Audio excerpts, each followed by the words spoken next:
Luxury footwear is a fascinating corner of fashion. Some of these brands have been making the same shoe for over 150 years. One invented the stiletto heel, one painted a sole red with nail polish and created one of the most legally protected trademarks in history, and one brand carries a name belonging to a man who left decades ago. 6 categories, 20 brands. Here we go. Italian heritage. Salvatore Ferragamo, founded in 1927 in Florence. Ferragamo studied the anatomy of the human foot at the University of Southern California before designing a single shoe. He held over 350 patents and made shoes for Marilyn Monroe, Audrey Hepburn, and Eva Perón, the only shoemaker ever granted a U.S. patent for shoe design, still family-owned. Ferragamo spent years studying the human foot before making a single shoe. Diego della Valle took the opposite approach. He built Tod's around one deceptively simple insight. What if the sole of a driving shoe let you actually feel the road? 350 patents versus one rubber-pebbled moccasin. Both became icons. Tod's, founded in 1978 in Italy by Diego della Valle, famous for the Gomino driving shoe, a moccasin with rubber pebbles on the sole, designed so drivers could feel the pedals. A deceptively simple product that became one of the most recognizable luxury footwear silhouettes in the world. Tod's also owns Vivier. Tod's Gomino was built for the driver's seat. Sergio Rossi built his reputation on shoes designed for the moment you step out of the car. Extreme heels, precise construction, the kind of shoe Versace and Dolce & Gabbana trusted to finish their runway looks. Same Italian town, completely different philosophy. Sergio Rossi, founded in the 1950s in San Mauro Pascoli, Italy, the same town that produced several other luxury shoe dynasties, built a reputation for extremely high heels and precise construction favored by Versace, Dolce & Gabbana, and Azzedine Alaïa. Sergio Rossi built his name on high fashion and high heels. Fratelli Rossetti built theirs on something quieter. Loafers and Oxfords made the same way for 7 decades. Still family-owned, still made in Parabiago. The loudest shoe in the room versus the one that never needed to announce itself. Fratelli Rossetti, founded in 1953 in Parabiago, Italy by Renzo Rossetti, one of the last major Italian shoe brands still entirely family-owned and operated. Known for loafers and Oxford shoes made using the same artisanal techniques across 7 decades, a quiet institution in Italian men's footwear. Fratelli Rossetti stayed quiet for 70 years and built one of the most respected names in Italian footwear. Christian Louboutin did the opposite. One impulsive decision with a bottle of nail polish in 1992 created a trademark so powerful he has defended it in court more than 20 times across 80 countries. 1 category down, 5 left. And the next category is where footwear becomes the punctuation mark of a fashion empire. French luxury. Christian Louboutin, founded in 1991 in Paris. In 1992, Louboutin painted a prototype sole red using his assistant's nail polish on impulse. That red sole became one of the most recognized and most aggressively defended trademarks in fashion. He has sued competitors more than 20 times. The red sole is registered as a trademark in over 80 countries. Louboutin's red sole is the most recognized trademark in footwear. Roger Vivier invented something even more fundamental, the stiletto heel itself, in 1954. He also made the shoes Queen Elizabeth II wore to her coronation the year before. Without Vivier, Louboutin's canvas looks completely different.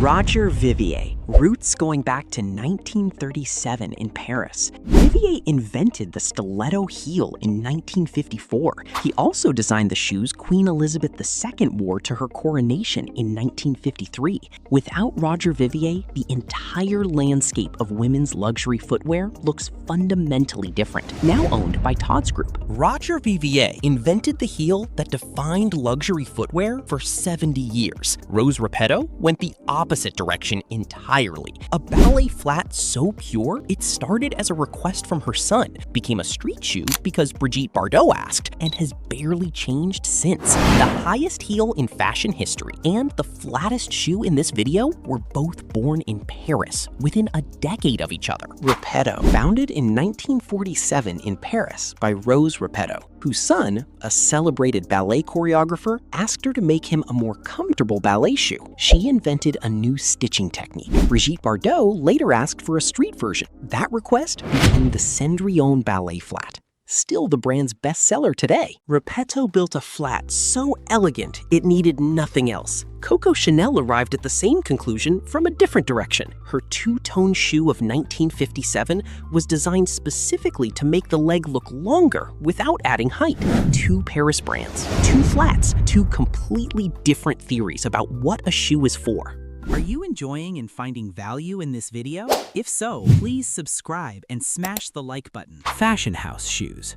Chanel. The two-tone shoe, beige body, black toe cap, was introduced by Coco Chanel in 1957 to elongate the leg and create an uninterrupted visual line. It has barely changed since. The interlocked CC on a pair of Chanel ballet flats carries the full weight of one of the most powerful brand identities in history. Chanel's two-tone shoe has barely changed in nearly 70 years. Dior footwear spans couture clients and streetwear collectors simultaneously, and its first shoe collection was made in collaboration with Vivier, the same man who invented the stiletto heel you just heard about. Every category in this video connects back to the same handful of people. Dior. Christian Dior launched his first shoe collection in collaboration with Vivier in the 1950s. Today, Dior footwear spans from the Dior slingback to the B23 high top, selling simultaneously to couture clients and streetwear collectors, owned by LVMH. Dior sells to couture clients and hype collectors at the same time. Louis Vuitton does the same, and its monogram is the most counterfeited pattern in footwear, which paradoxically confirms its cultural value more than any advertising campaign could. Both owned by LVMH, both in the portfolio of one French billionaire. Louis Vuitton. The LV monogram on footwear is among the most counterfeited patterns on Earth, which paradoxically signals its cultural value more than any advertising campaign could. Vuitton shoes occupy the rare intersection of fashion credibility, streetwear hype, and old money luxury, owned by LVMH. Louis Vuitton uses its monogram everywhere, on sneakers, on boots, on collaborations with artists and streetwear designers. Hermès does the opposite. Its Orin sandal has a waiting list. Its footwear is not marketed, it is allocated. Customers with established relationships get access. Everyone else waits. Still owned by the Hermès family. Hermès makes you wait years for a sandal that retails for hundreds of dollars. Golden Goose sells you a sneaker that looks like it has already lived through those years. Pre-scuffed, pre-worn, artificially aged at the factory. Two completely different answers to the same question. What makes a shoe worth $500? 3 down, 3 left. Golden Goose, founded in 2000 in Venice, makes deliberately distressed sneakers, pre-scuffed, pre-worn, artificially aged, and sells them for $500 or more. The premise is a luxury shoe that looks like it has already lived a life. Half the fashion world considers it genius, the other half considers it absurd. Both halves keep buying.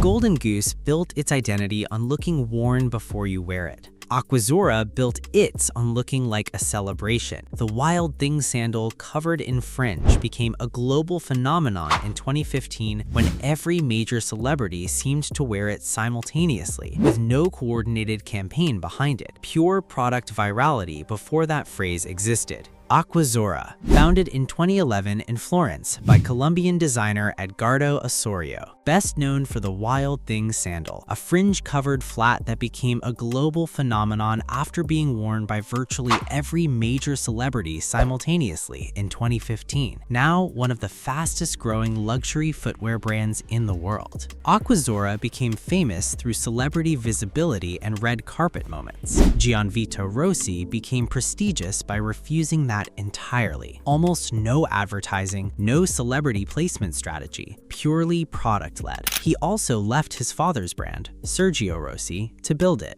2 generations of the same family, 2 completely different philosophies, both in this video. Gianvito Rossi. Founded in 2006 in Italy by Gianvito Rossi, son of Sergio Rossi, left his father's brand to build his own and created one of the most quietly prestigious names in contemporary luxury footwear. Known for the plexi pump and Portofino sandal, almost no advertising, purely product-led. Gianvito Rossi built quiet prestige by staying out of the spotlight. LK Bennett built its identity by ending up in one. Kate Middleton used it more than any other label, and the sledge heel sold out globally every time she was photographed in a pair. Royal patronage as accidental marketing. Then the brand went into administration anyway. 4 down, 2 left, and one of them makes shoes with Disney characters for heels. British heritage. LK Bennett, founded in 1990 in London by Linda Bennett, became the defining brand of Kate Middleton. She has worn it more than any other label. The sledge heel sold out globally every time she was photographed in a pair.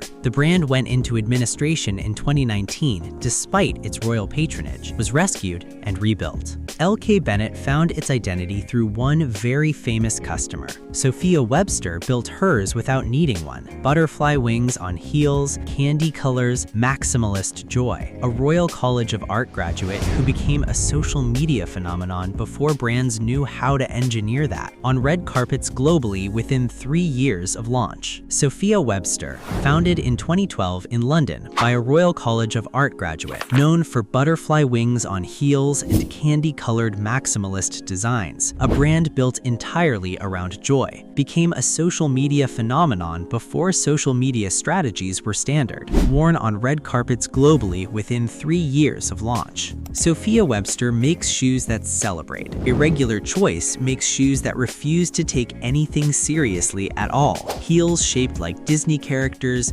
platforms decorated with miniature figures. A brand that has never once adjusted its aesthetic for mainstream approval and built a global cult following because of it. The most theatrical footwear in this entire video. Irregular Choice, founded in 1999 in Brighton by Dan Sullivan, makes some of the most theatrical footwear on earth. Heels shaped like Disney characters, platforms decorated with miniature figures, shoes designed for people who refuse to take themselves seriously, has a devoted global cult following, and has never compromised its aesthetic. Irregular Choice built a brand entirely on refusing to compromise. Jimmy Choo is a brand built on a compromise that went wrong. Co-founded in 1996, the man whose name is on every shoe sold his stake in 2001. Tamara Mellon built the empire. Jimmy Choo the man now runs a small bespoke atelier. The brand and the person have been separate for over 20 years. 5 down, 1 left. Accessible luxury. Jimmy Choo,